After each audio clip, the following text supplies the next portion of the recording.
Hey guys, it's Nick here, and welcome to episode 7 of the FilmBrony Podcast.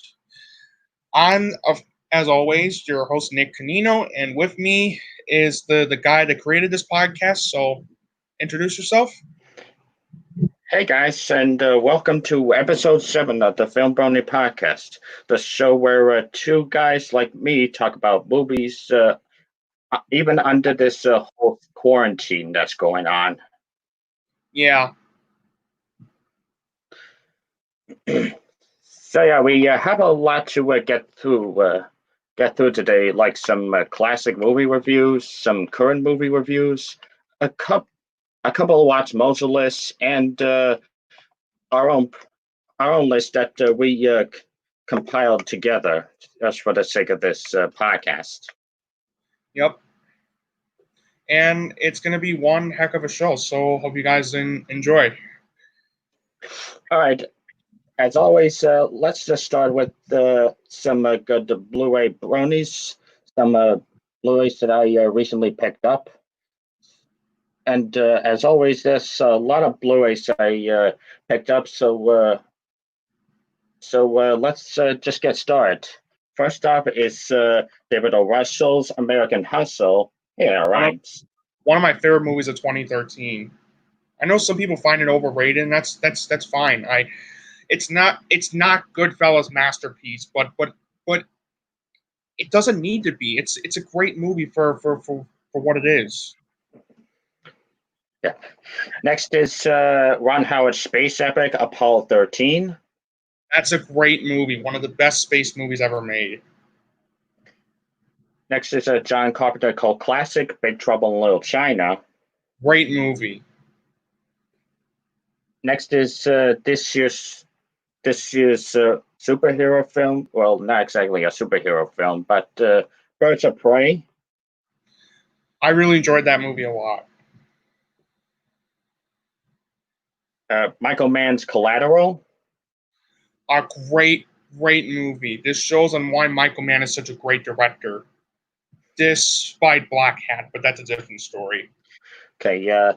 Next is the superhero movie Sam Raimi did before he did Spider-Man, the Dark Man trilogy. A great movie. Liam Neeson is absolutely terrific in that film, and so is Frances McDormand. Next is the movie that put Robin Williams on the drama spotlight, Dead Poet Society. One of the best movies ever made. I really love that film. Next is one of Disney's earliest, Dumbo. Great movie. Next is Next is Blue Sky's Ferdinand.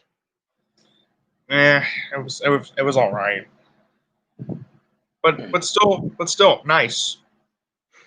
A Few Good Men. A great movie for sure. Next, I have The Fly and The Fly. Nice.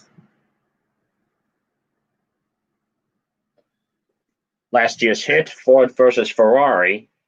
I own the DVD to Ford versus Ferrari, and it was one of the best movies I saw from last year. Grave of the Fireflies. Nice, a classic. The Hateful Eight. One of my favorite movies from Tarantino, for sure. Jojo Rabbit. Also one of the best from last year. I absolutely love Jojo Rabbit. I've seen that movie twice. One in theaters and one on my computer, and it got better and better and better the more I thought about this movie. Okay. Next is a movie that. Oh, feedback. Never mind. Next is a movie that I got solely because of its Oscar nomination for Robert Duvall, The Judge. Nice. Next is Magnolia. I love that movie. One of Paul Thomas Anderson's best. Nebraska. One of the best from 2013. The Nice Guys. Great movie. and a very overlooked one too. Nocturnal Animals. Another overlooked film and a great movie too. Next is not exactly Pixar's best, but I still find it kind of okay. Onward. I actually like that movie. I'll discuss it when we talk about the current movie reviews. The list. Kind of spoiled it, but okay. Requiem for a Dream. a great movie. Very hard to watch at times due to the subject of the story, but still a wonderful and electrifying film. Revolutionary Road. That's a very good movie. Blue Skies Rio. Very good movie too. And nice. It's next up is nice to see Netflix Nice to see Netflix releasing their movies on physical media for once. Roma. Nice. I still need to get that film. I mean, it's been a while since I collected some current movies due to this pandemic, but I'll eventually get Roma since I really love that film. Yeah, and Barnes & Noble is having this Criterion sale, so now's a good time to get it. Okay. Rush. Nice. I own that film too. There Will Be Blood. One of Paul Thomas Anderson's masterpiece, hands down. And last but not least, Tootsie. Nice. All right, and that's all for my Blu-rays. And now let's get to some movie reviews. And let's start off with the movies from 2020. And I'm gonna go through these rather quick. First up is The Way Back with Ben Affleck. I still need to see that, so I can't. Well, it is a pretty cliched inspirational sports drama, which you can pretty much predict what happens. But the performances, especially from Ben Affleck, make it what's seen. So I'm giving it a solid 8 out of 10. Nice. Next is a movie that my friends have been hyping up as one of the worst movies of the year, The Wrong Missy. While it's not as bad as others say, it's still rather annoying. The Wrong Missy herself is extremely annoying. I just wanted to run her over every time she was on screen. So 3 out of 10. Yeah, I heard bad things about it, and there's no way I'm going to suffer through this. Don't, for your own safety. Yeah. Next is Spike Lee's latest joint, The Five Bloods. While it is a little long, I still need to see that, but I still need to see that film. But go ahead. While it is a little long, and there are some scenes that could have been cut, it's still a fun ride from Spike Lee with some great performances. Like give Delroy Lindo an Oscar nod already, and also with an outstanding presentation with its use of aspect ratio and cinematography that distinguish the time period. So 9 out of 10. Nice. So next movie is pretty much The Pacifier, but with drags instead of Groot in the spotlight. Oh, and Mabel Pence is there too. The movie's called My Spy. I heard about this one, and I'm not going to see this film because I saw the trailers for it. I remember seeing the trailers for it back in November of last year when I went to go see Knives Out, and they showed the trailer for that, and I was like, yeah, this looks stupid. Surprisingly, I thought I was gonna. Uh-oh, be back. Okay, it's gone. Surprisingly, I thought this movie. Surprisingly, I thought this movie was okay. There are some good jokes thrown in, and the actors are giving it their all. I mean, sure, the gay couple subplot was a tick much, and there are some unnecessary sequences that bump it up to a PG-13 in this otherwise kiddie flick. But I say it's worth at least a rental, so 6 out of 10 for me. All right. And the last current review is Apple TV's Greyhound. I heard some disappointing things about that one. Yeah, wasn't it really exactly the tense, heart-pounding war drama that it wants to be? As it's just a 95% Tom Hanks just captaining these engineers to drive the sub, and 5% actual story and character. So I say just stick to movies like Das Boot or Red October. So Makes sense. So yeah, it's a 6 out of 10 for me. All right. And we do have one classic movie that Soren and I are going to discuss some in a little bit after I talk about my current movie review, and then another classic movie review. So all right. So the only current movie I saw this year. So the only current movie I saw that came out this year so far is Onward. So Onward is the new film from Pixar, and it stars the voices of Chris Pratt, Tom Holland, Julia Louis-Dreyfus, and Octavia Spencer. Set in an urban fantasy, the film follows two elf brothers who set out on a quest to find an artifact that will bring back their deceased father.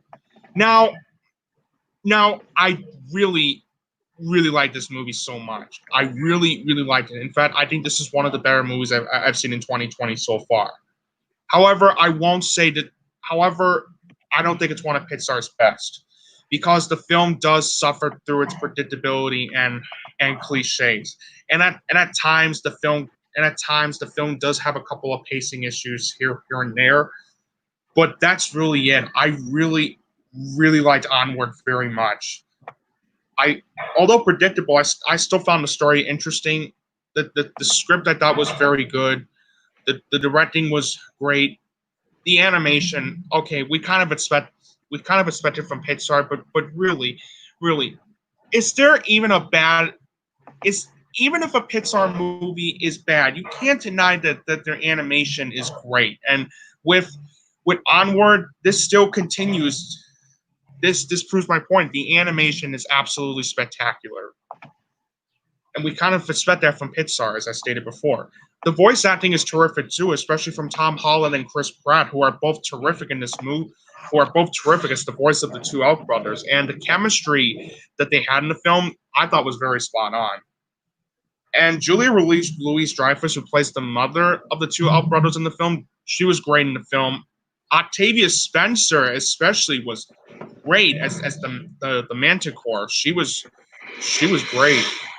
And she had some funny moments in it too. And speaking of the humor, it's very spot on and timely. The humor is the humor is very spot on and time and clever. It has a great soundtrack, good editing, some very good action sequence towards the third act, and it has a very good message. And this is one of those movies where after you see this movie, you just want to hug your brother. You just want to give your brother, if for anybody who has one, a hug. That's what I feel like doing after this podcast is over. Overall, it's not one of Pixar's best due to its cliches and predictability, but it's entertaining, it's funny, and it's just really exciting throughout. So overall 8.8 out of 10.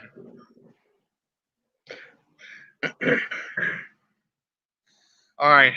So then, one classic movie review. Well, this movie came out in 1996, but this movie wasn't seen by a lot of people because the distributor of this movie, United Artists, only releases in a limited release. And what I have here is a video cassette of this film.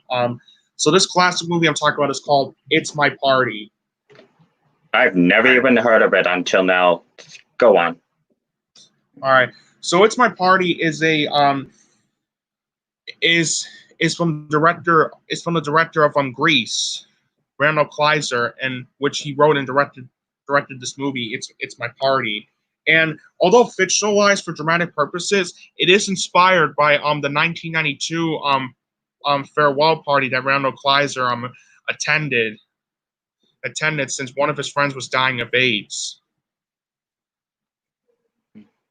Now, this movie is inspired by that. And it stars and get a load of this cast: Margaret Cho, Lee Grant, Gregory Harrison, Roddy McDowall, Marlee Matlin, Olivia Newton-John, Bronson Pinchot, Eric Roberts, and George Segal. Now, Eric Roberts in the film plays the main character named Nick Stark, who is who's been living all his life for 8 years, until one day he got the news that he gets unfortunate news that he has AIDS, and he's about to die. So the only thing he has I'm sorry, I'm stuttering a little bit. Let me repeat this again.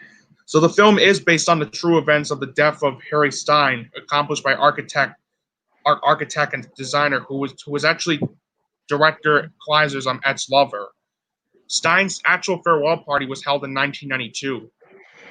So the names the names of the characters are changed for fictionalization are heavily fictionalized for dramatic purposes, but it is inspired by that, as it is the story of as it is one of the first feature films to address the topic of AIDS and AIDS and patients dying with dignity.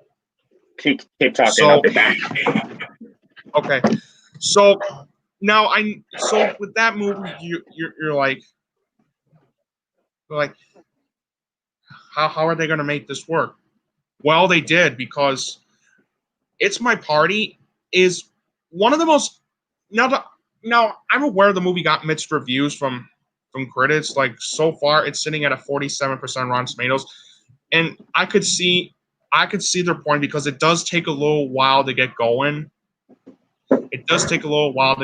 But once the party hits in, it's really something special to behold, because it's really something special to behold, because it's one of those movies where it feels like you're actually there with these people.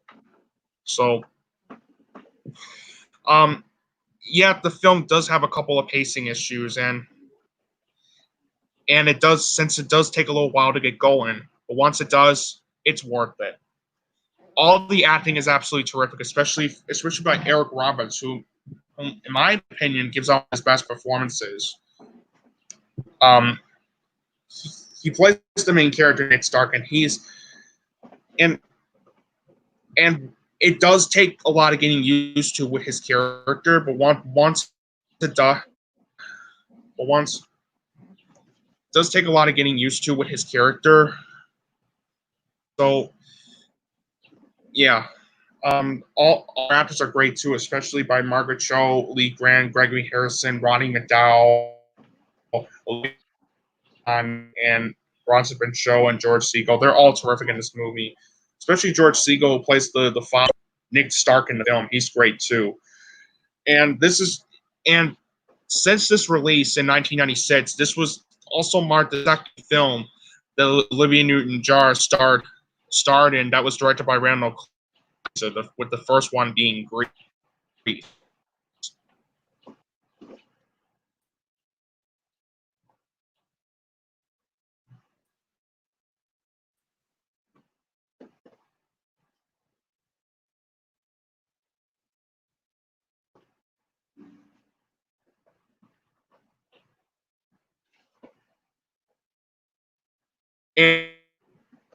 And it's also funny. There's also some very, very good humor in it too.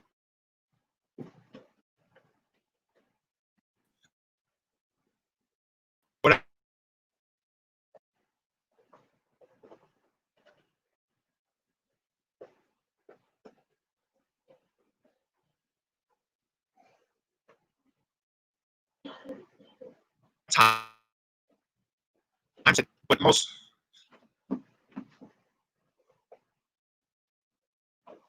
um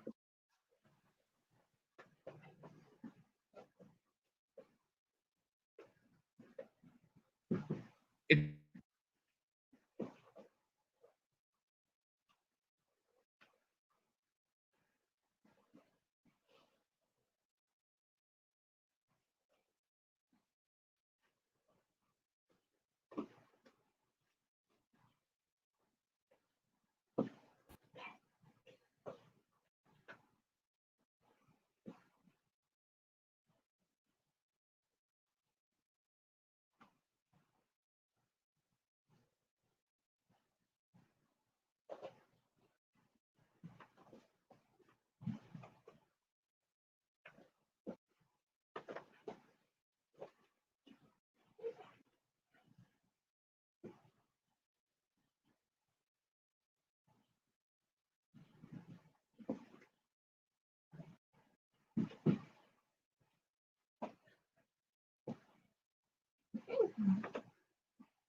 Did we lose him again? Okay, I apologize, folks. Next couple days is having some technical difficulties.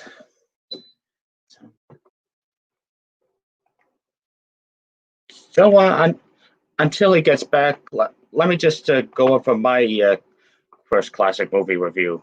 So due to the due to the recent passing of director Joel Schumacher, I really wanted to watch a movie that really shows that there's more to him than those infamous Batman movies. Ultimately, I decided to review his 80s cult classic, The Lost Boys. You okay there?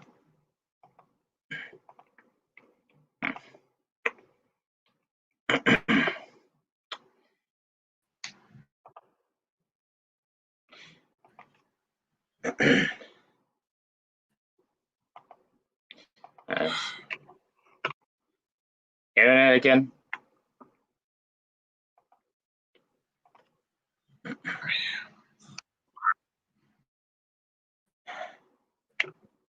Again, we apologize for the technical difficulties. He's just having trouble with the internet. So, anyways.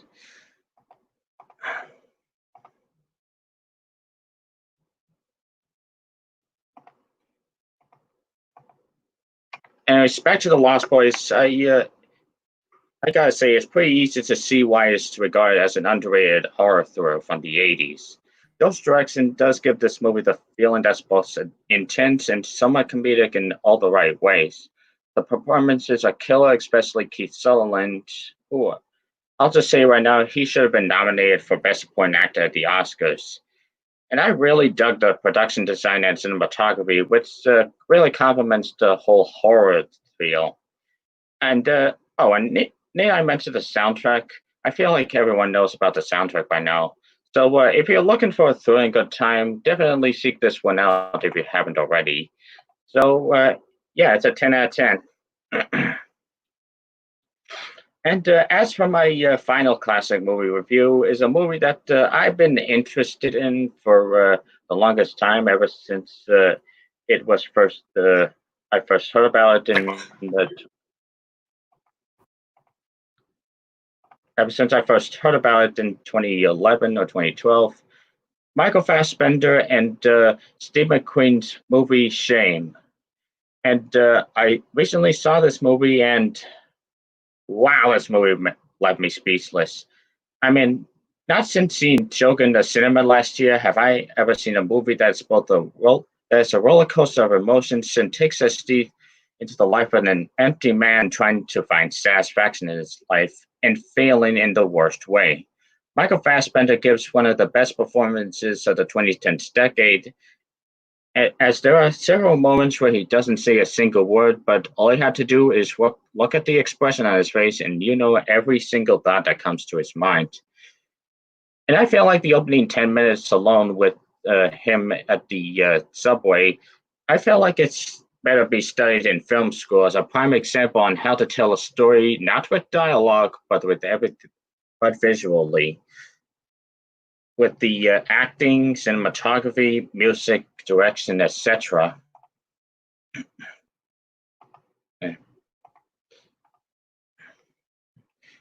By the way, if you look at the film synopsis and the film's rating and expect to be greeted with a non-stop porn fest, prepare to be disappointed. What Fassbender does is mostly subtle and left to your imagination.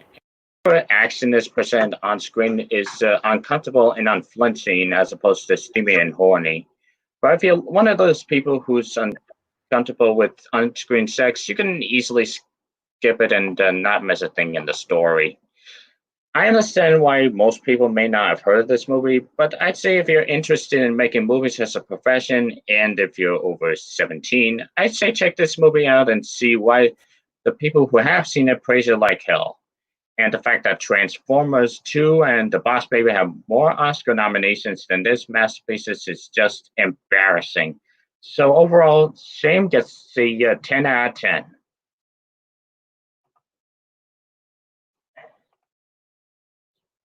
Oh boy.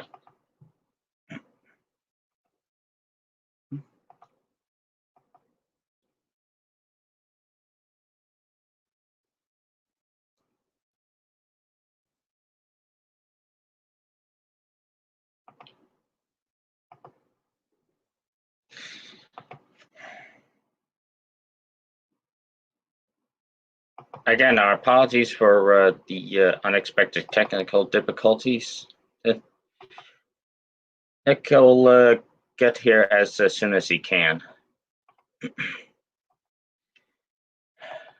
Anyways, I'll be right back again.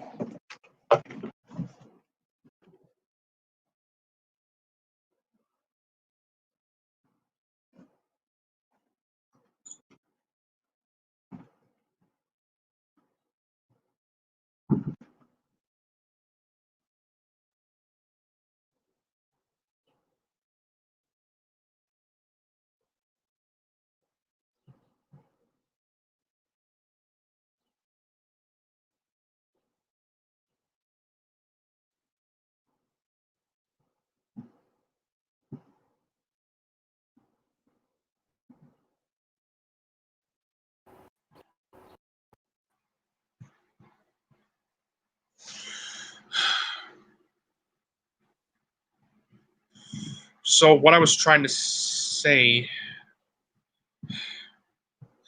folks, I really do apologize. My internet was really acting up, and I really feel like this was my fault. Anyway, what I was trying to say, before all this happened, so I'll just do my review of It's My Party Again, this film, and just give you all a detail of what this film is about. So this film, although heavily fictionalized, it is inspired for dramatic purposes with the names being changed. It is inspired. It is based on the farewell party of Harry Stein, who was actually Randall Kleiser's ex-lover, which Stein's farewell party was held in 1992. And it is one of the first feature films to address the topic of AIDS patients dying with dignity. And like I said, this film stars a very well acted cast like Margaret Cho, Lee Grant, Gregory Harrison, Marley Madeline, Roddy McDowell, Olivia Newton-John, Bronson Pinchot, Eric Roberts, and George Segal. And all the actors are in this movie are absolutely terrific, including Eric Roberts. Yes, his character is a bit of a douche at first, which does take some getting used to. But nevertheless, Eric Roberts gives out one of his best performances in It's My Party. He plays the main character named Nick Stark, who is dying of AIDS. So he's doing this one thing before he dies, and that is to throw a farewell party. And his character, although a bit douchey at first, which does take some getting used to, is actually very charming in the film. So yeah. All the other actors are terrific too, including as I mentioned, Margaret Cho, Lee Grant, Gregory Harrison, Marley Madeline, Roddy McDowell, Olivia Newton-John, Bronson Pinchot, and George Segal, George Segal plays the father of Ned Stark in the film, and he's absolutely terrific in this movie. It's also very funny. There's also some very good humor in it, but it's also sad because it's involving like Ned Stark dying of AIDS. So there's also a bit of there's also some LGBT topic in this movie. I'll give much of it away. So, yeah, I think it's a very underrated film. So yeah, overall, 9 out of 10. One of the most underrated films I've ever seen in my life. Okay.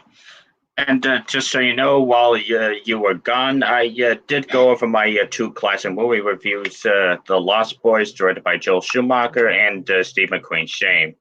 Both being underrated gems, but both I gave a 10 out of 10.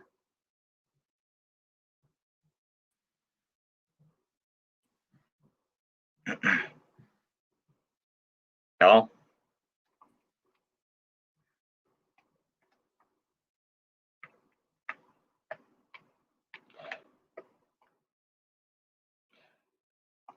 It's happening again, isn't it?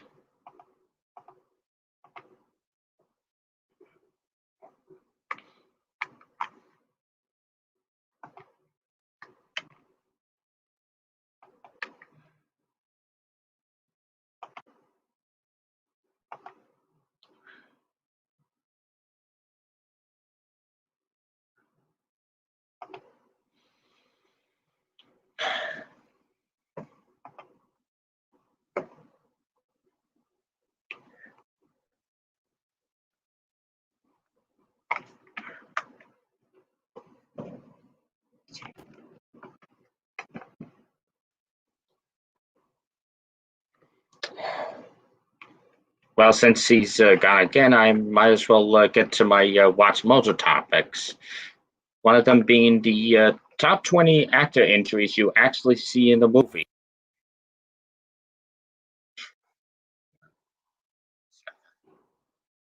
Sorry about that.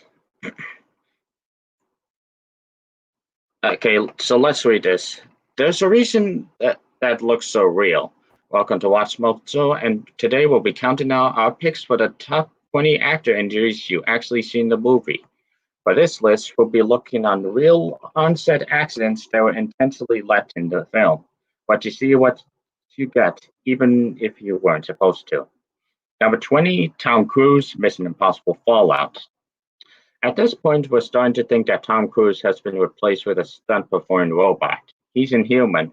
Fallout, the second installment in the Mission Impossible franchise, contains a shot where Cruise's Ethan Hunt jumps between two buildings. Hunt slams into the second building, pulls himself up with a clear grimace of pain, and slowly hobbles off screen. It's a great realistic detail, and that's because Tom Cruise was actually in a lot of pain. Cruise performed the stunt himself and broke his ankle upon impact with the building. Rather than calling for a cut, Cruise pulled himself up and finished the scene. 7 weeks and $80 million later, he was back at work, good as new. Talk about dedication. Number 19, Fred Astaire in a movie I've never even heard of, Followed the Fleet from 1936. Injuries and dancing go together like peanut butter and jelly. Follow the Fleet was a fifth collaboration between iconic dancing duo Fred Astaire and Ginger Rogers. And one of the movie's musical numbers required Rogers to wear a beaded gown. During the very first take of the long shot, Astaire was smacked across the face with a sleeve of heavy beads. You okay now? Yeah, I'm fine. I do apologize, folks. Again, my internet has been acting up lately. I don't know what the hell's going on. So yeah, I'm just using my phone to record myself. So okay, so while you were gone, I went over my two classic movie reviews. Those being Joel Schumacher's The Lost Boys and Steve McQueen's Shame. Nice. Both I consider to be underrated gems, and both I give a solid 10 out of 10. Nice. And right now I'm going over one of Watchmojo's lists, the top 20 actor injuries you actually see in the movie. Okay. I just went over top 20, Tom Cruise in Mission Impossible Fallout. Yeah, I heard. I heard. So you can keep going. Okay, number 19, Fred Astaire Followed the Fleet. Where was I? Oh yeah. During the very first take of the long shot, Astaire was smacked across the face with a sleeve of heavy beads, leaving him somewhat maimed. His words, not ours. He continued the rest of the dance in the days and asked for another take, believing his injury had affected his performance. And while more takes were eventually performed, it was the first that ended up in the movie, be it sleeve slaps and all. Number 18 is a movie is a performance that got completely shy of the Oscars, Jake Gyllenhaal in Nightcrawler.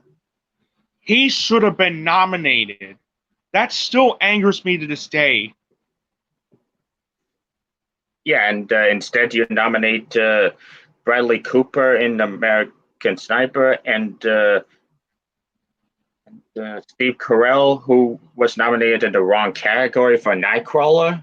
Yeah, I will admit, Steve Carell only played the supporting category. While the mains were Channing Tatum and Mark Ruffalo. So, Mark Ruffalo was supporting, but you get the point. So yeah, Jake Gyllenhaal committed to the role of Lou Bloom, a criminal turned crime scene videographer. Bloom is not quite right mentally, and it shows when his frustrations finally come to hand in this scene.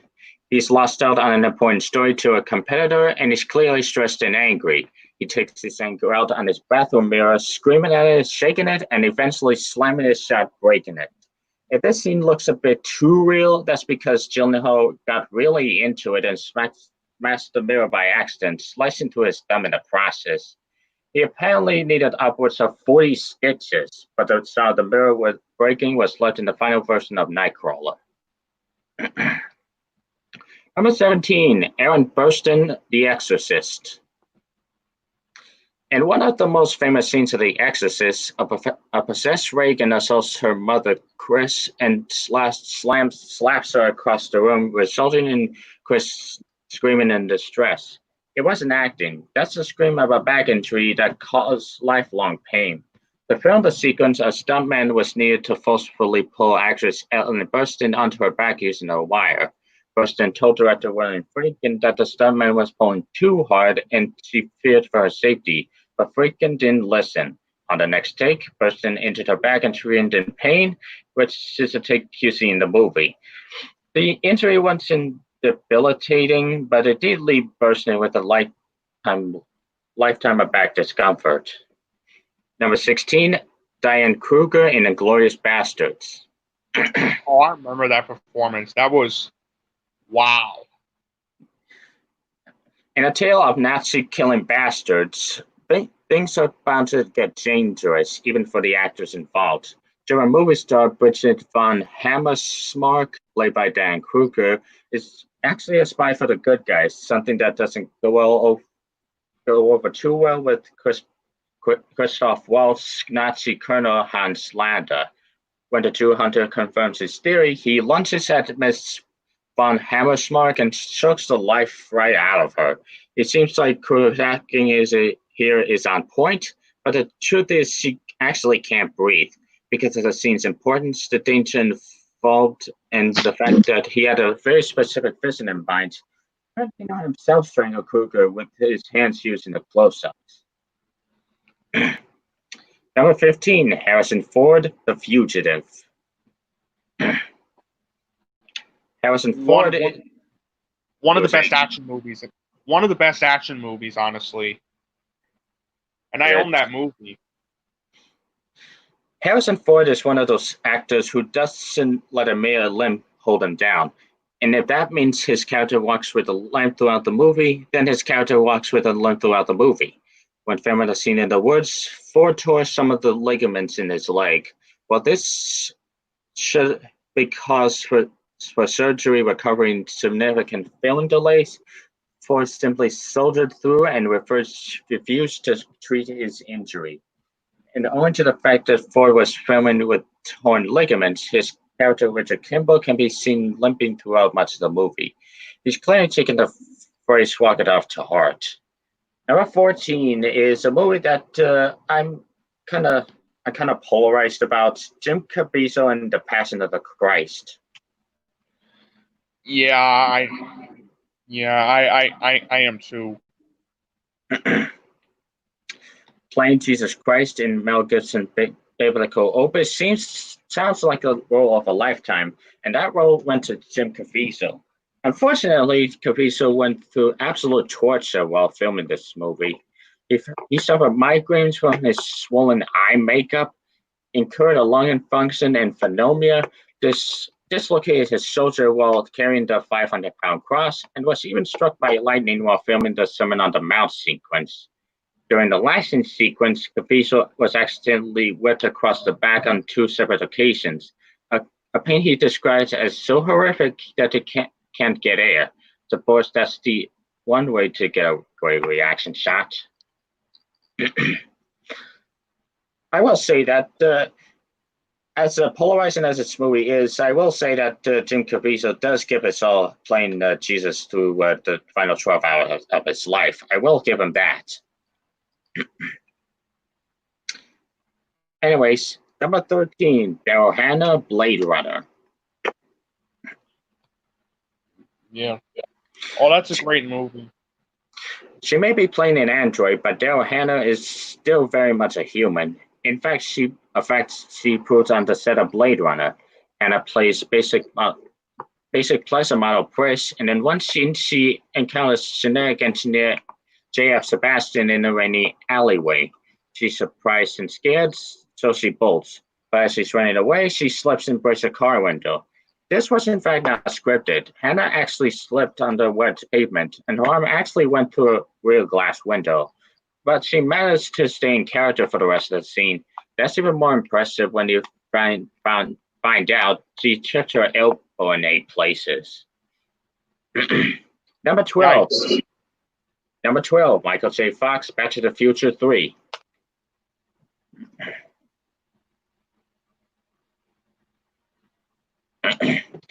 Michael J. Fox came a little too close to feeling like a condemned outlaw.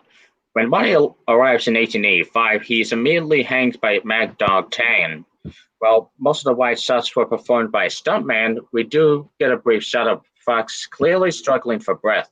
That's because he was. Fox had offered to film the sequence without a box to make it more realistic.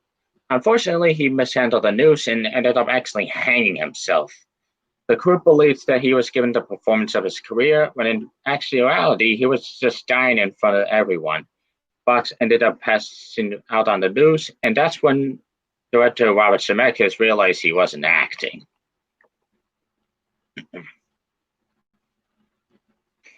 Yikes. Number 11, Martin Sheen and Apocalypse Now.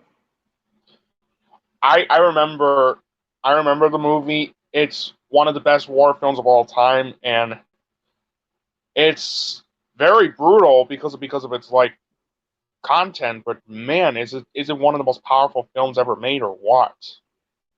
Yeah, and from what I've heard, it suffered as just as much of a nightmarish production throughout.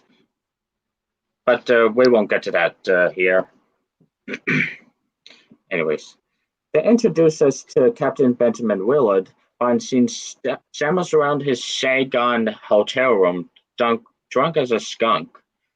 Sheen decided to go very method with this one, which is a fancy way of saying he was actually drunk when they filmed the scene.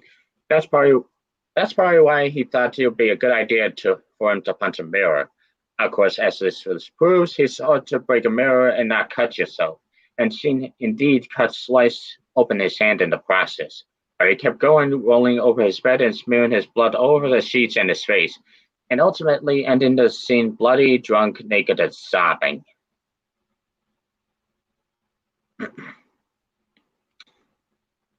Number 10, Sean Bean in Patriot Games.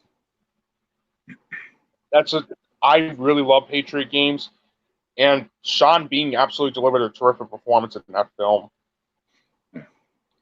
The climax of Patriot Games sees Harrison Ford's Jack and Sean Bean's Sean fighting on the speedboat. While filming the sequence, Ford was instructed to mind punching a boat hook up onto Bean's face. Either Ford pushed a little too hard or Bean was a little too close, because the boat hook actually slammed into Bean's face and knocked him backwards. The accident left Bean in several stitches and a distinct scar over his left eye. At least he has a cool story to tell people when they ask who else can say that they've been hit with a bullhook by Harrison Ford? Number 9, James Franco, Pineapple Express. Very funny movie. One of James Franco's most popular roles is that Saul Silver in this stoner comedy, and one of the movie's funniest sequences, Saul thinks he sees something in the woods, causing him and Dale to run away in abject terror. While running, Dale trips and falls onto a rock while Saul runs headlong into a tree. Franco did a stunt himself and hit a safety pad that had been screwed onto the trunk. Ironically, the screw head was jutting out of the safety pad and Franco ran straight into it. Fun fact, the gray handbag that Saul wears throughout the movie was used to hide Franco's stitches. Holy shit. Yeah. Number 8, funny we mentioned him before, Channing Tatum and Foxcatcher. Yes, I remember seeing that movie, and it was one of the most powerful. It was one of the most extraordinary movie-going experiences of my life because of how powerful it was.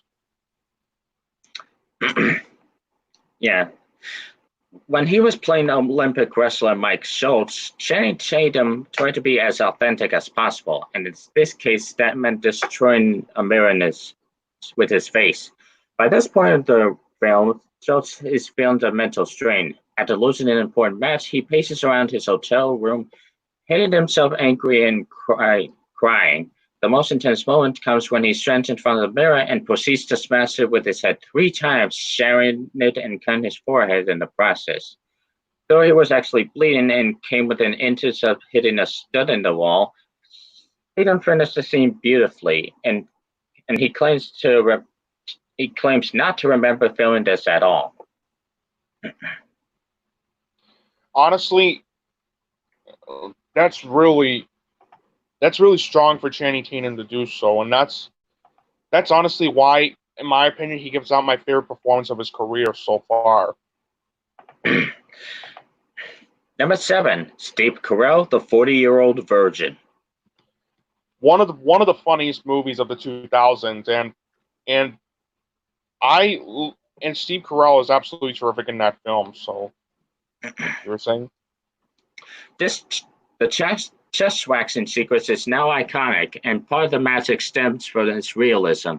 Wanting the scene to look as true life, not to mention as funny as possible, Steve Carell decided to bite the bullet and actually get his chest waxed. His clear hesitance and screams of pain are real, as is Paul Rudd and Seth Rogen's laughing. By the end of the wax scene, Andy has tears in his eyes and blood spots adorn his chest. That's not makeup, nor a great bit of acting from Carell. Those are very real tears and very real blood spots. We thank Carell for putting his body and comfort on the line just for a comedic enjoyment. Wow. Yeah. Number 6, Sylvester Stallone in Rocky IV. One of my biggest guilty pleasures. It's yes, I know it's like I know it has its share of flaws. It's a very flawed film, but it's one of those movies that I really enjoyed. This is widely considered to be the goofiest movie of the Rocky franchise, but it has an amazing final fight between Rocky and Ivan Drago. To make this fight appear more authentic and brutal, Stallone asked Dolph Lundgren to punch him for real. He took 3 straight takes of powerful bloody shots before he felt a burning sensation in his chest. Stallone proceeded to ignore the discomfort until his blood shot up to 260 and he had trouble breathing. He was subsequently flown to a hospital and spent time in the ICU, where he learned his heart had slammed against his breastbone and began to swell. Wow. Yeah. Holy shit. Yeah, talk about dedication to these actors, putting their bodies on the line just for our enjoyment. Yeah, really. Number 5, Carrie Elwes in The Princess Bride. Oh yeah, that movie. One of my favorite, one of the best movies ever made for sure. And Carrie Elwes is absolutely terrific in that film. The Princess Bride is a fantastic fairy tale filled with swashbuckling pirates, six-fingered men, and of course princesses. At one point, Princess Buttercup and her true love Wesley are confronted by the dastardly Prince Humperdinck and Count Rugen, and Carrie Elwes Wesley is ultimately captured. To make sure the new prisoner is compliant, Christopher Augustus Rugen, aka the Six-Fingered Man, hits him in the head with the butt of a sword and knocks him out. According to Elwes, there were no rubber swords on hand, and they couldn't get a good take by faking it, so Gus actually hit him and actually knocked him out. Elwes later woke up at the hospital and wondering what the heck had happened.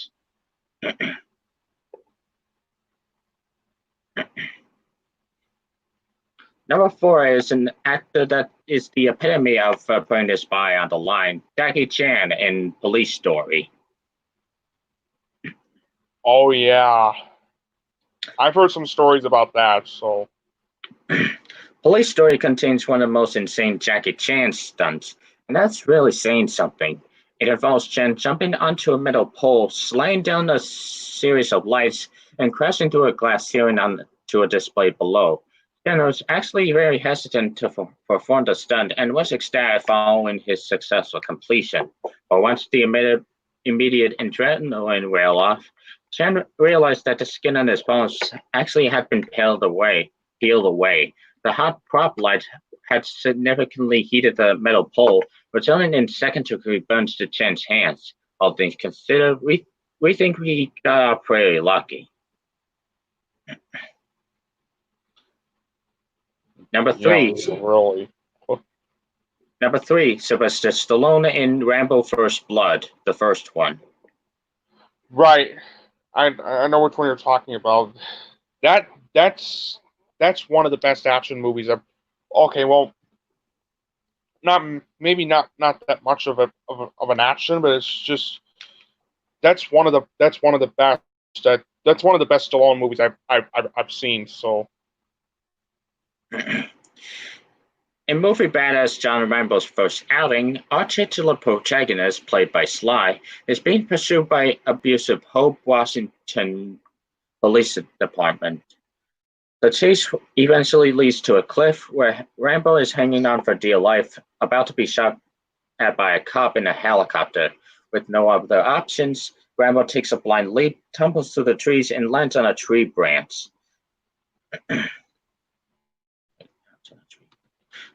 Yeah, I remember that scene. Being the And professor, that scene's. you were I'm saying. sorry. I'm sorry. Go ahead. Go ahead. I'll talk about my thoughts at the end. Being the professional action star he is, Stallone performed the stunt himself.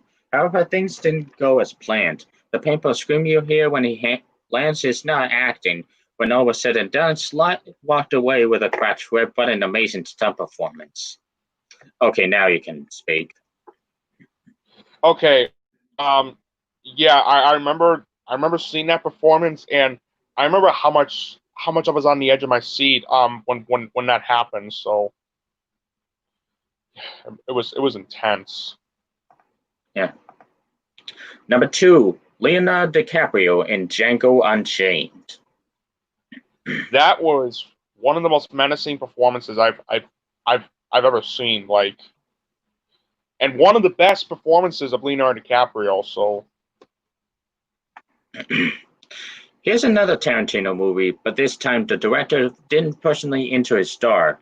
In Django, Leo plays a psychotic slave owner who is hosting a dinner for Django, played by Jamie Foxx, and Dr. Scholl's, played by Christoph Waltz. During the meal, DiCaprio's character unnervingly reveals his knowledge of Django's plan to free his wife. As you can imagine, this makes him mighty angry. So angry, in fact, that he slams his hand on the table, breaking a glass and slicing his skin in the process. Pretty soon, the audience can see that DiCaprio's hand is completely covered in blood.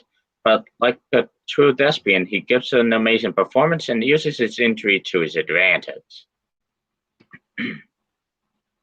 I remember, like I said, I still remember that performance, and that performance still gives me goosebumps to this day. So,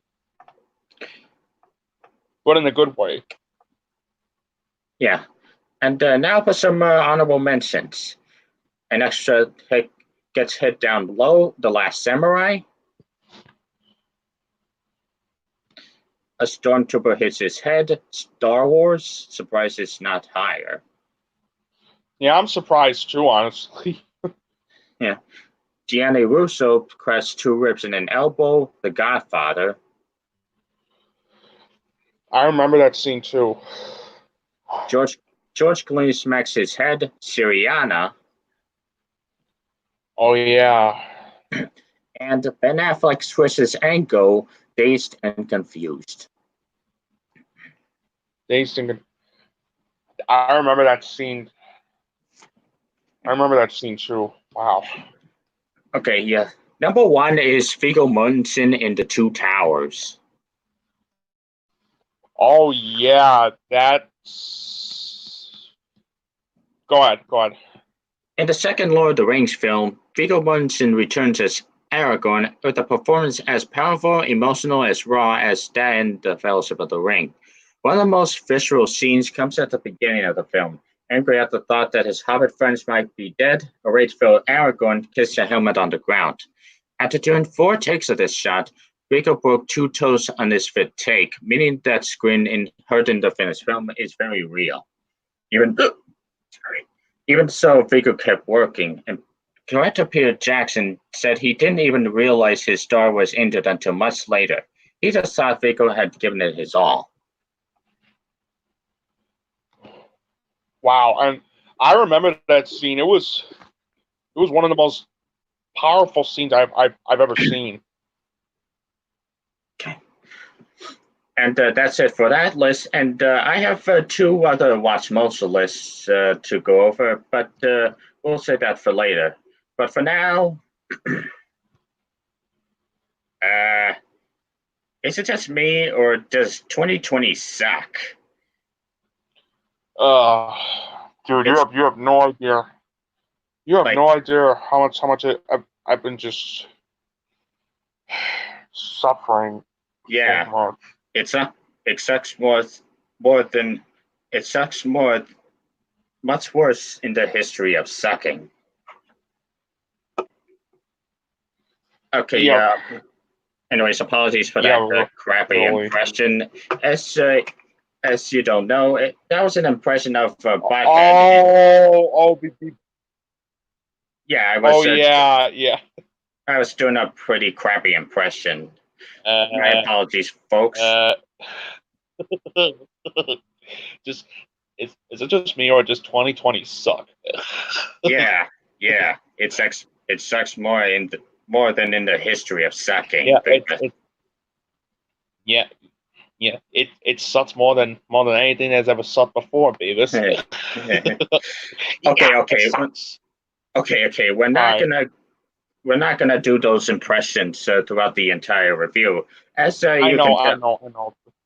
as you can tell, this is a review of the 1990s cult classic film, Beavis and Butthead Do America. Yeah, yeah, and let's just get it off. Let's just get something off my bat. I absolutely love this movie. I love Beavis and Butthead, and I love the cartoon series Beavis and Butthead, and I absolutely love this movie. Yeah, and let me tell you, I wasn't really too familiar with the show. I mean, I was familiar with it, but since you said you were going to review it with this podcast, I decided to check it out. And after seeing the movie, I immediately want to see the show now. You should definitely check it out, man. I mean, Beavis and Butt. Fun fact. I got actually this movie actually got me watching Beavis and Butthead. I remember watching it back. I remember watching the movie back in 2011, and it got me to watching the show. So yeah, and I still love it to this day. Yeah, so you pretty much have everything to say. So go ahead and say it.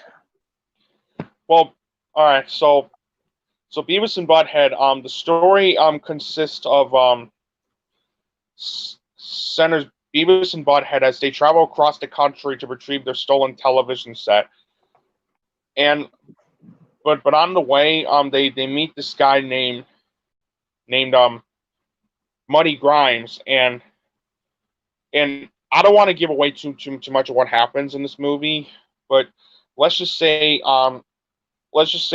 something happens in the third act involving this like thing that the government is trying to like catch. So yeah.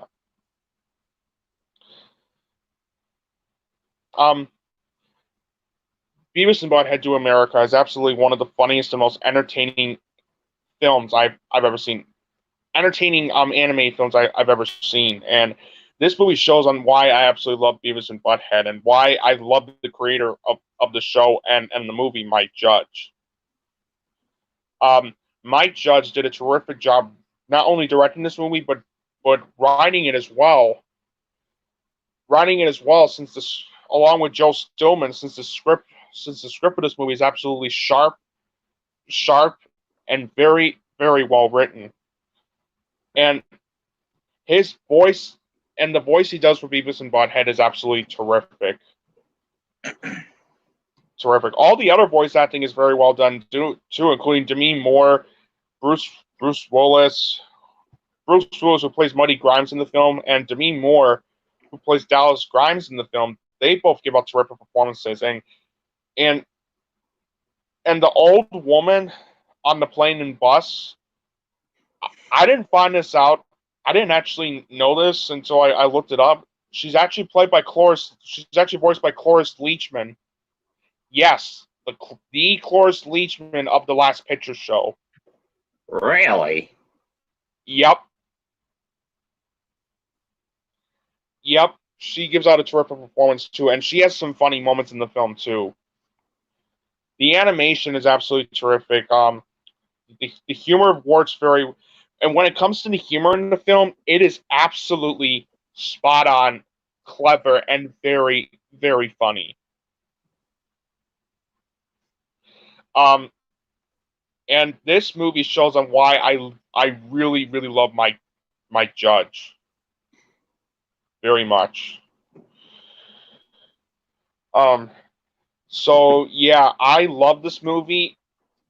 Like I said, I do apologize if this review was short, but it's just there's so many things in this movie that are so funny that we just don't want to give too much of it away. So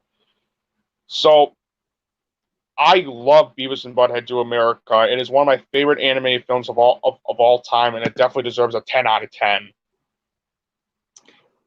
It's a 10 out of 10 from me too. Thanks. Anyways, with that out of the way, let's go over the other two watch most lists I have, and these two follow a similar theme. The first list I have here is the top 10 worst changes in movie remakes. Oh boy. And since they're not as in-depth as the other lists, I'm just going to go through these faster than the other lists. So, yeah. Okay. All right, so number 10, The Stepford Wives 2004, changed to campy comedy. Yeah, that was a terrible idea. I mean, the original film was more of a drama. Making the Stepford Wives into like making the 2004 Stepford Wives into like a comedy, science fiction black comedy, that was a bad idea. Yeah.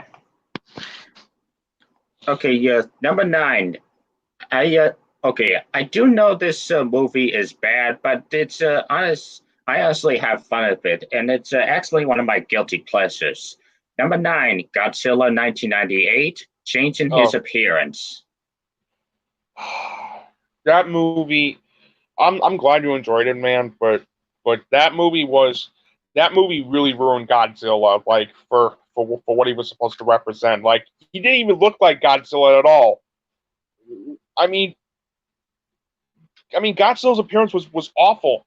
Like I said, he didn't even look like Godzilla at all. He looked like one of those like monster one of those projected lizard movies.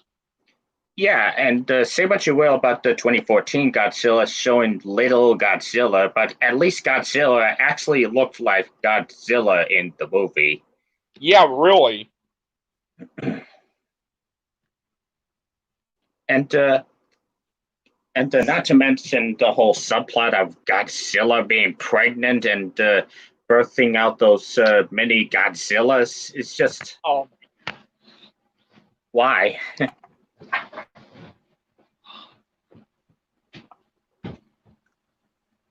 Why? Yeah, why?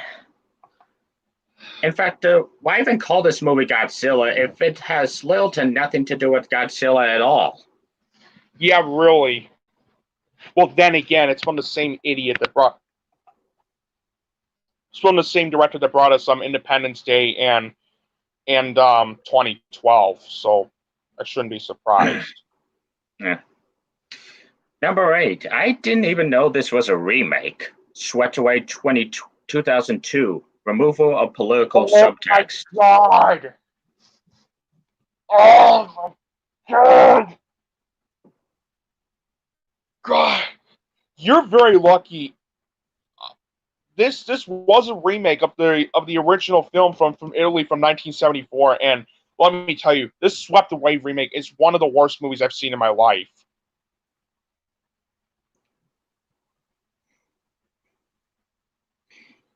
Yeah, and it's the movie that butchered Guy Ritchie and Madonna's relationship, isn't it?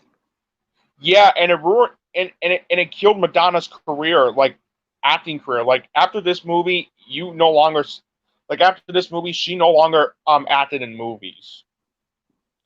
This movie is also very misogynistic, especially in this one scene where I'm gonna have to spoil the shit out of it, but I don't care. You should never see this movie where when Madonna's character gets slapped in the face by a guy.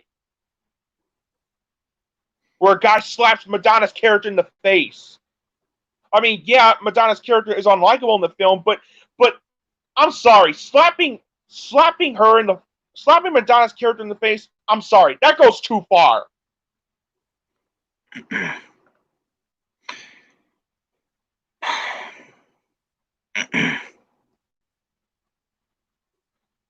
All right, so that's it for that movie. Number seven. Number seven was the subject of one of my earliest videos on my channel, and after seeing the trailer, I refused to see this movie. Ben-Hur 2016, making it an action movie. Oh God, I hated this movie. And that, let me tell you, that also had one of the worst endings I've ever seen put to film.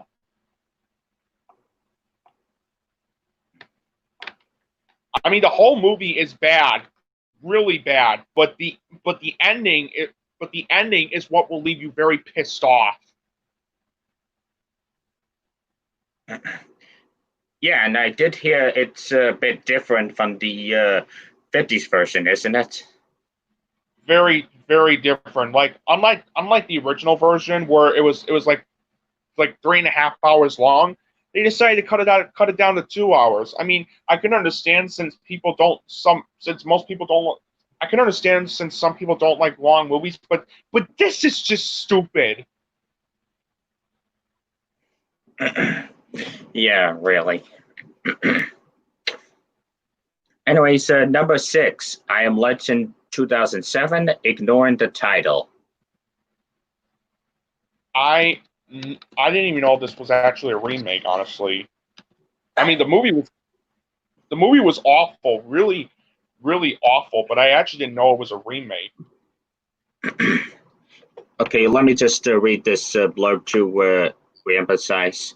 Although I Am Legend is an adaptation of the novel of the same name, it can also be considered a remake of The Last Man on Earth and The Omega Man, especially the latter. Oh wait! I actually liked I Am Legend. Never mind. Ironically, it's the only movie to share the name of the source material. It's also the only film to completely ignore the meaning of the name. In the novel and in the first two adaptations, the main character discovers that he has become a legend among those infected by the vampire zombie plague, similar to how these creatures were previously legends among humans. The modern film, although commercially and critically successful, is more of a straight zombie flick without a connection to the title. Yeah, I will admit that was one of the stupidest things they did in the film was for forgetting what the movie forgetting the title. Like that was really stupid. Like I said, I do apologize for the confusion, folks. I don't even know what I'm saying. I mean, I did see I Am Legend. I actually really like this movie, but them ignoring the title was really stupid. Yeah, and all I gotta say is, thankfully they released a director's cut with a real ending. Yes, and the director's cut of the film is even better. So Yeah. So number five. Okay, I am aware that this original film is regarded as a classic, and I am aware that this remake is pretty different. But I gotta say that this remake is being punched way too much, and really should be best considered. Number five, Charlie and the Chocolate Factory, Flamboyant Willy Wonka. okay, now I'm aware of that too. I love the original, but I also love this remake too. So I also love Charlie and the Chocolate Factory as well. I mean I mean they really should be different movies. Like just because they're like based on the same novel by Roald Dahl, this doesn't mean like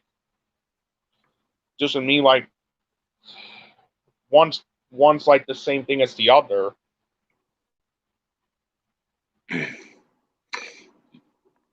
Yeah, and that's pretty much a topic on its own for another day. But let's get this over with. Anyways, number four, Karate Kid 2010, replacing karate with kung fu.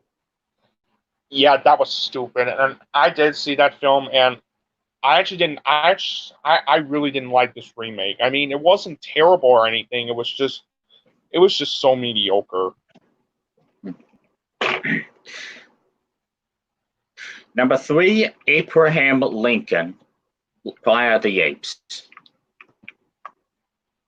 I don't think I heard of this one. The 2001 remake by Tim Burton. Okay. Now I remember. That movie was awful. Yeah, it really was. Probably Burton's worst film by far. Yeah, absolutely. I agree. And the ending made no sense. No, it didn't.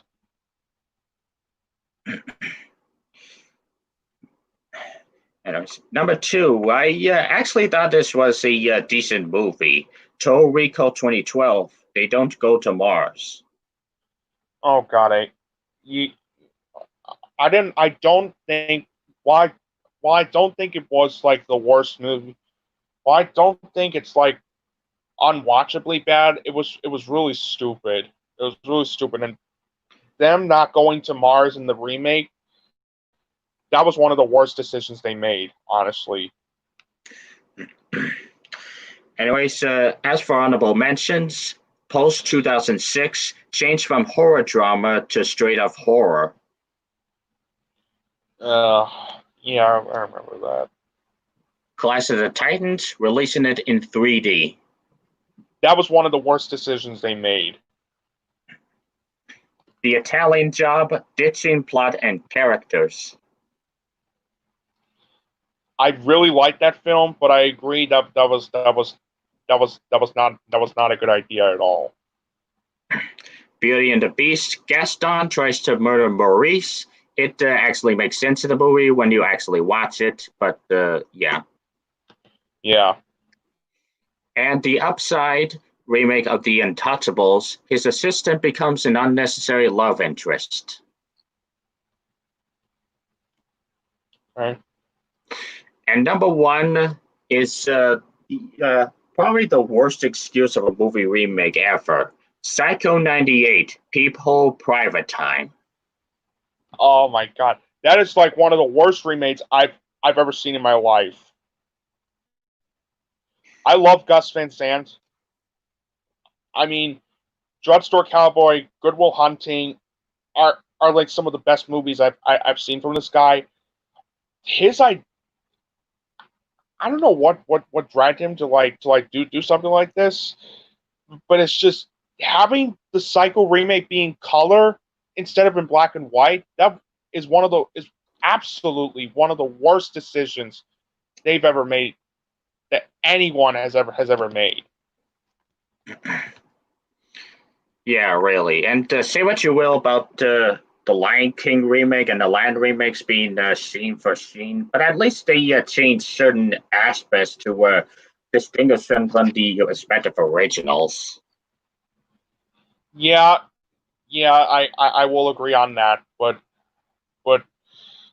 and but in my opinion, that doesn't make them good. Again, my opinion.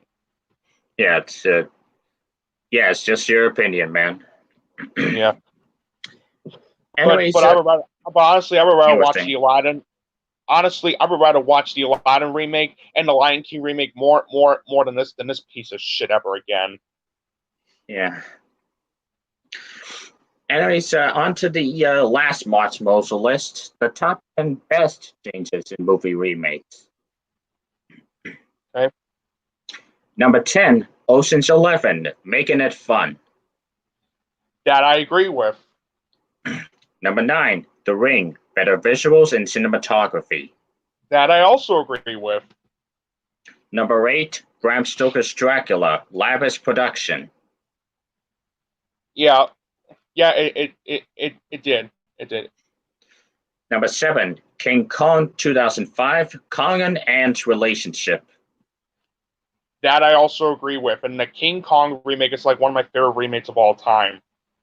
Mine too. Number Nice. Number 6, Scarface, increasing the violence. Yes. And in my opinion, I think it's one of the most like underappreciated films I've ever seen. Like, I know it's being talked about so much now, but it's just like back then it was like it got like mixed reviews from critics because of its like excessive use of violence. That was the whole point. It was. Number 5, Cape Fear, Sam burying evidence. I also agree with that choice. Number 4, The Fly, changing the look of the fly. That I also agree with. Number 3, John Carpenter's The Thing, changing the creature. Yes, I also agree with that too. And The Thing is like one of the best remakes of all time. Number 2, Dread, the darker, grittier look. Yes, and unlike the original Judge Dredd with Sylvester Stallone, where it was just garbage. Oops. Sorry about that. Unlike the original Judge Dredd, where it was garbage, this Dredd remake is actually more entertaining and more well made than its predecessor. Okay, so here are the honorable mentions. Casino Royale, increasing the drama. Yeah. Oh, wait a minute. I'm surprised that's not higher. Yeah, really. Well, it's more of a reboot of the James Bond franchise than an actual remake. So I guess that's why it's that's low on the list. That makes sense. The Departed, adding an A-list director and stars. That should be higher. I'm sorry. The Departed is like one of my all-time favorite movies. A Fistful of Dollars, giving it style. I did not even know this was a remake. I actually didn't know it was a remake either, so. Girl with the Dragon Tattoo, Rooney Mara's portrayal of Lisbeth Salander. That was a great performance and a great movie. Great movie, too. And Scent of a Woman, making Frank Slade more romantic. That I agree with. Number 1, True Grit, making it more faithful to the novel. Yes, and it's one of my all-time favorite remakes. I love the John Wayne one, but this by the Coen brothers, by making it more darker and gritty and more faithful to the novel, is why I think the remake is better than the original. Yeah. So that's it for the Watch Mosul list, and moving on to our own lists we created specifically for this podcast. For our first list, we all hate Harvey Weinstein, don't we? I hate him with a burning passion. Especially with the whole with those sexual accusations causing his downfall. Oh, yeah, where he raped over 80 women. 80 women. If that doesn't sicken you enough, I don't know what does. Yeah, and as it turns out, he was actually a pretty damn scumbag, even taking away those sexual rapes. And thus we compiled a list of the biggest times Harvey Weinstein was a hack, a complete hack.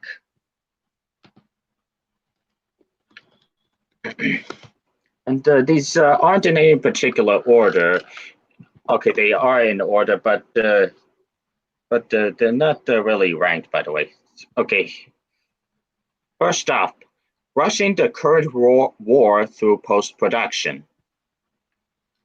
Yeah, that was. I remember hearing about this. I remember when the film was getting delayed because of this, and when this whole sexual harassment allegations, sexual assault harassment allegations happened that caused like the film to get delayed and drop from like.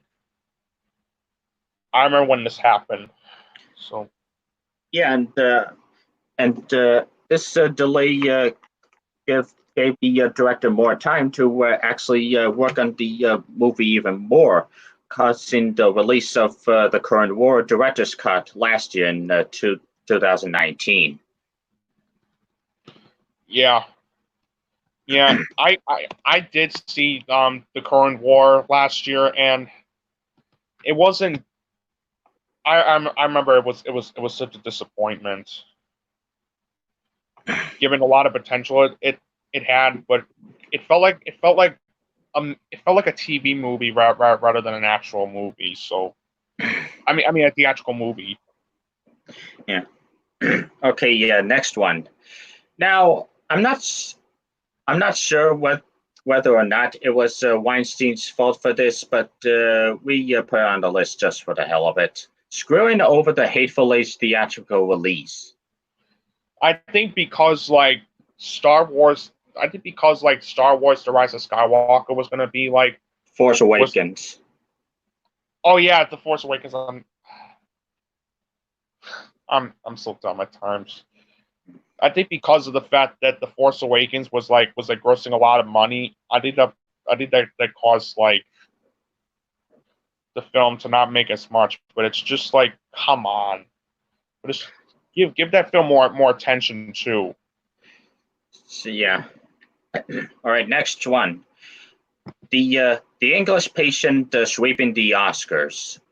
I love The English Patient, but I don't think it was the best film of 1996. Fargo was a way better film.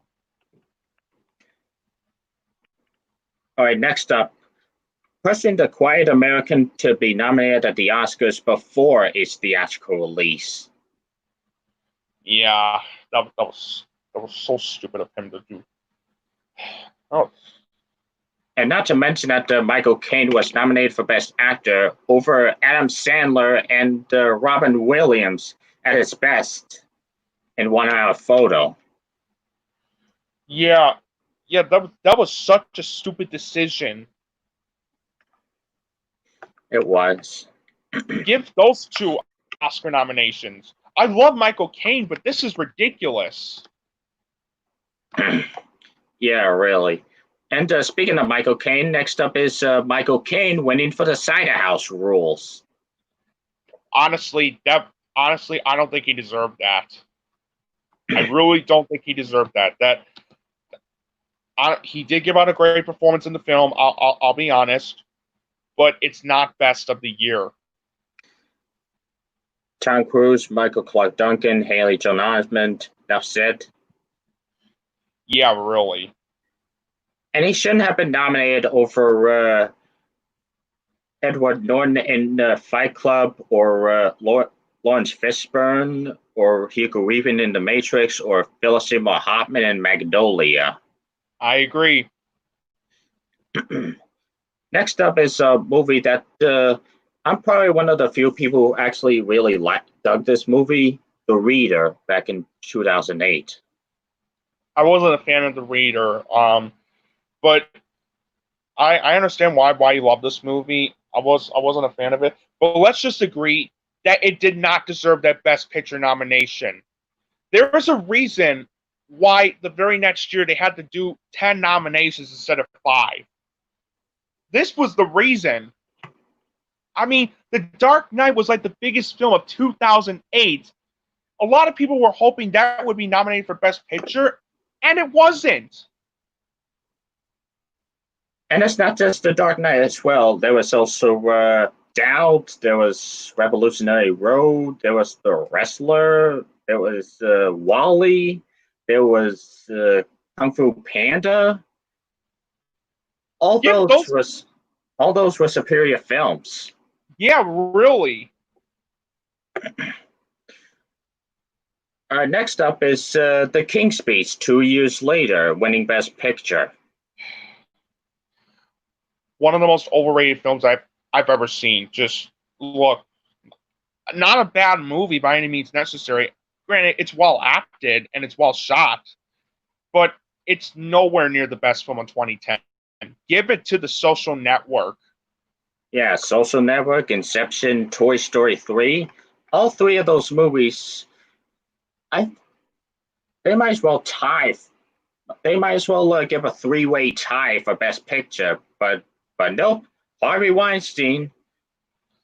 Just he just had to fuck it up. Okay, the next major Oscar snub, Roberto Benigni winning for playing himself in Life is Beautiful. I loved Life is Beautiful, but I agree that wasn't really the best performance of the year. Sorry. Ian McKellen, Edward Norton, enough said. Yeah. Next up, his second biggest screw up, his treatment towards his kids' movies. Yep. Like how he ruined like Richard Williams' vision with The Thief and the Cobbler.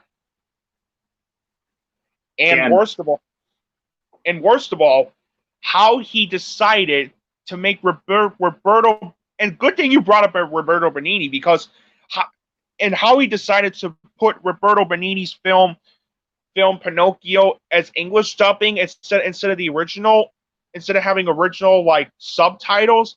That was one of the stupidest decisions that anybody could ever make.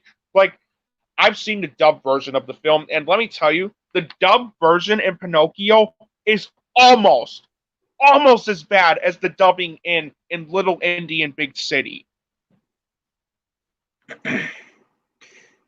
Yeah, really. And how he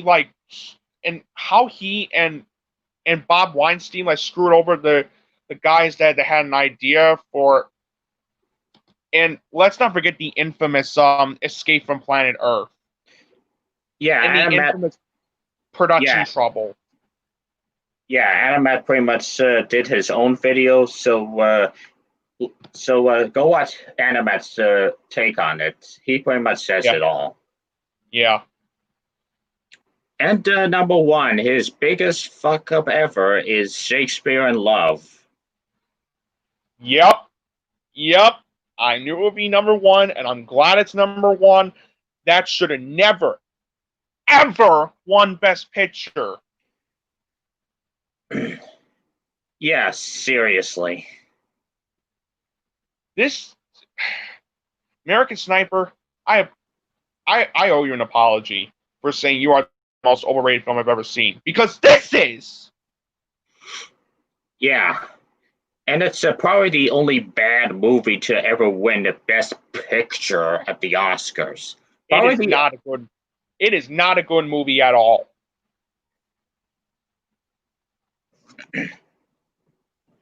Okay, I'll say this: the overall look, the costuming, and the production design are pretty spot on, and it has some pretty good music as well. But But the story is just so cliched. But that the story is so cliched. Like, and not to mention, it's like hard to follow because of how uneven the tone is. And the performances. Yeah. Okay. I am aware that actors give big over the top performances in the theater, but not 24/7. Come on. Like, seriously. And Judi Dench, she pretty much won for playing a cameo that could have been cut from this movie. That choice made no sense. I mean, that's like giving Sam Jackson an Oscar for Iron Man 2. That's how baffling it is. Yeah, really. So yeah, that's it for that list. And but as for the next list, let's go to a bit of a more positive note as we rank all the Pixar's films from worst to best. Now, I'll say this: I had a hard time ranking on which Pixar film was going to be ranked from worst to best. So So I do apologize if this like list seems like on uneven. It's just I had a hard time figuring it out. Yeah, I had a pretty hard time at certain listings since half of them are actually pretty outstanding. But this is the list I ultimately came up with. Yeah. So number 22 for the worst. This is probably going to shock people, as another movie we'll get to later is commonly known as the worst Pixar film. But number 22 is Brave. I didn't like Brave. I'll talk about that more when I do my rankings. Wreck-It Ralph should have won that Oscar. It should not have been nominated over Rise of the Guardians and Hotel Transylvania. Enough said. No, it shouldn't have. Number 21, Cars 2. I'll talk about that. I'll talk about where that film ranks for me. Just go ahead. Number 20, The Good Dinosaur. It was all right. Number 19, Onward. I like that. I really like that movie. I already explained why I liked it. So, yeah. Number 18, Monsters U. Good, but not great. Number 17, Finding Dory. Good, but not great. Number 16, A Bug's Life. Another film I find good, but not great. Number 15, this is probably going to shock a lot of you. Number 15, WALL-E. Really? Well, your opinion. Number 14, Cars. Wow, over Polly. I'm never mind. Okay, number 13, Coco. That's a great movie. Number 12, Incredibles 2. A great sequel. Number 11, Toy Story 4. Nice. Number 10. I'm probably going to get a lot of hate for this, on this being this high, but I'll just say this. For those seen Toy Story 3 as the movie that brought their nostalgia back after so many years of hiatus, since the first movie came out when they were kids and the third movie came out when they were adults. But for me, this was that for me, as I was like 18 when this third movie came out. Number 10 is Cars 3. Oh, wow. Number 9, Finding Nemo. Nice. Number 8, Monsters, Inc. Nice. Number 7, Ratatouille. Great choice. Number 6 to number 4, the original Toy Story trilogy. Nice. Number 6 being the first one, number 5 being the second one, and number 4 being the third one. Nice. Number 3, Inside Out. That's one of Pixar's very best. Hands down. Number 2, Up. I also think it's one of Pixar's very best. And number 1 for me is The Incredibles. Nice. So how would you rank them? Okay, well, for the obvious worst, obviously for number 22 being the worst, Cars 2. Cars 2 ranks as the worst, number 22. Number 21 is the mediocre Brave. Number 20, Cars. Number 19, The Good Dinosaur. 18, Cars 3. 17, Finding Dory. 16, Monsters University. 15, A Bud's Life. 14, Onward. 13, Incredibles 2. 12, 12, I'm probably going to shock a lot of people with this, Monsters, Inc. Now, I love this movie, don't get me wrong, but I just found 12 more Pixar films I thought were even, 11 Pixar films I thought were even greater than this. Yeah, Pixar has made mostly outstanding films, so number 12 is a pretty decent spot. So move on. Yeah. All right. Number 11, I'm also going to probably shock a lot of people because even though I love this movie, I still consider it to be the weakest of all the Toy Story films, but I still love it. Toy Story 2. Wow, the weakest? Yeah. I still love this movie, though. I still love it, just not as much as the other ones. Because, well, I'll explain more as we get to it. Number 10, Coco. Number 9, I'm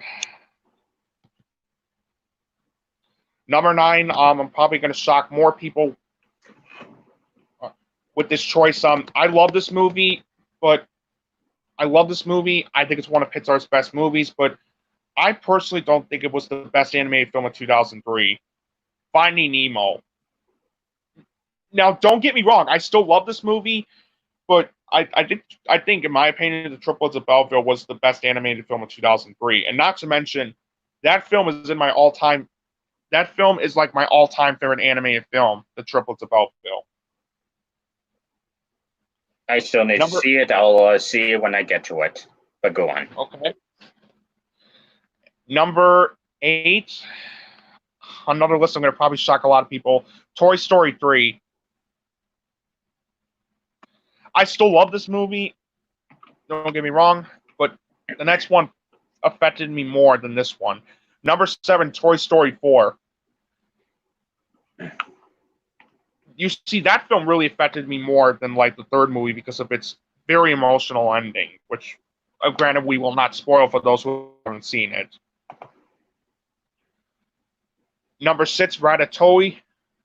Ratatouille, I'm sorry. Number 5, WALL-E. Number 4, The Incredibles. Number 3, Up. Number 2, Inside Out.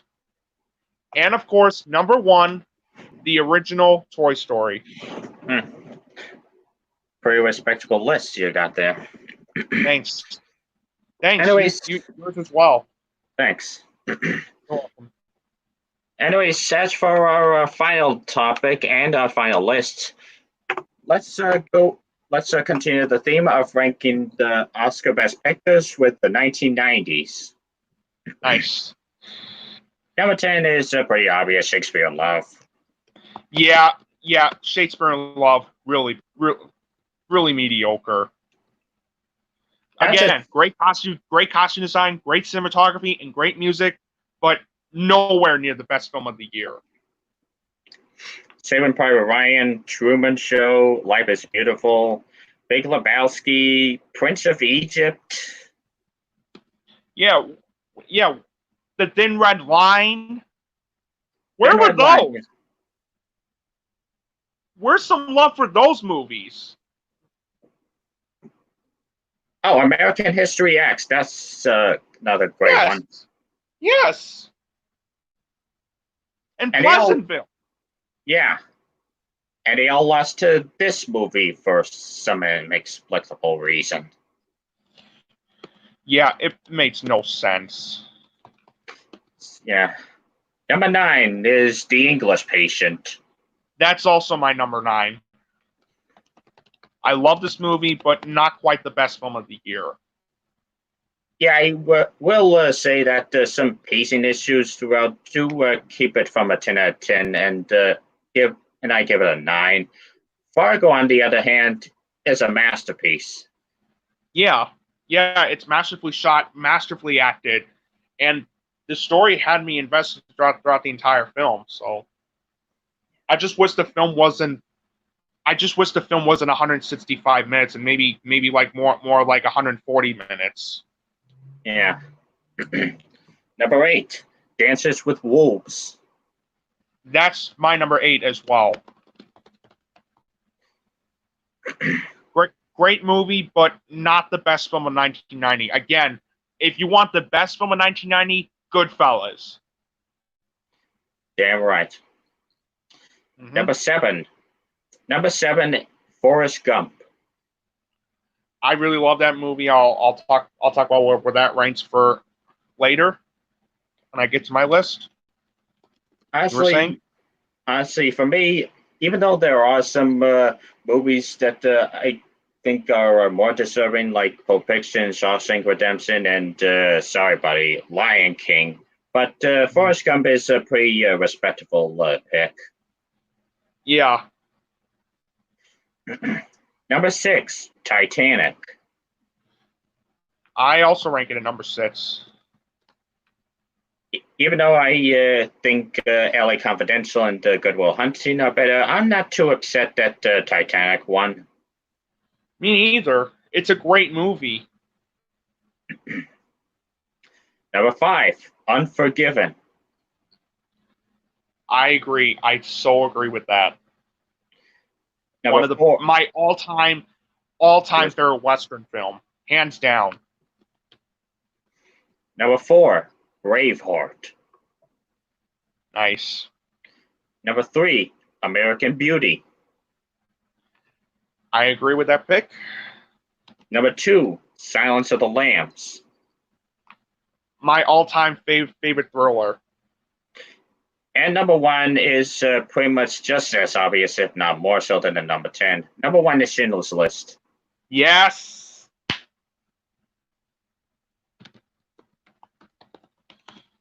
All right. So about my rankings, number 10 is obvious, Shakespeare in Love. Again, great music, great cinematography, and great costume design, but the story's all over the place, and so is the tone, and the acting is just,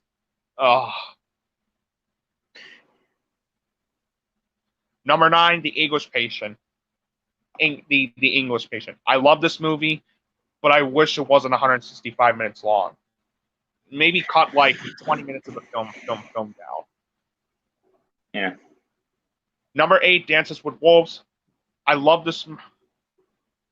Oh wait, actually, I take that back. Number 8 is Braveheart. Now, I love this movie. I absolutely love this movie. Mel Gibson did a terrific job with this one. But I don't possibly think it was like the best film of 1995. I would give it to like Leaving Las Vegas, Babe, Apollo 13, and The Postman. Not the Kevin Costner Postman. I was gonna say not the Kevin Costner movie. And right. Speaking of Kevin Costner, number 7, Dances with Wolves. A wonderfully made film, but not quite the best film of not really the best film of the year. Again, Goodfellas deserved it. Really? Number 6, same as Soren, Titanic. Number 5, Forrest Gump. While I still think Pulp Fiction was like the best film of 1994, as well as Hoop Dreams, this is still a very respectable pick. That's why it ranks top 5 for me. Number 4, American Beauty. Number 3, The Silence of the Lambs. Number 2, my favorite Western of all time, Unforgiven. And of course, number 1, my number 2 favorite film of all time, Schindler's List. And rightfully so. So yeah, that I guess that concludes episode 7 of the FilmBrony Podcast. I hope you enjoyed it, and close us all out. All right. thank you all for watching the FilmBrony Podcast. And again, I do apologize that I do apologize for the technical issues. My computer was like really acting up lately, so I do apologize for some technical issues. But I hope you all enjoyed the show regardless.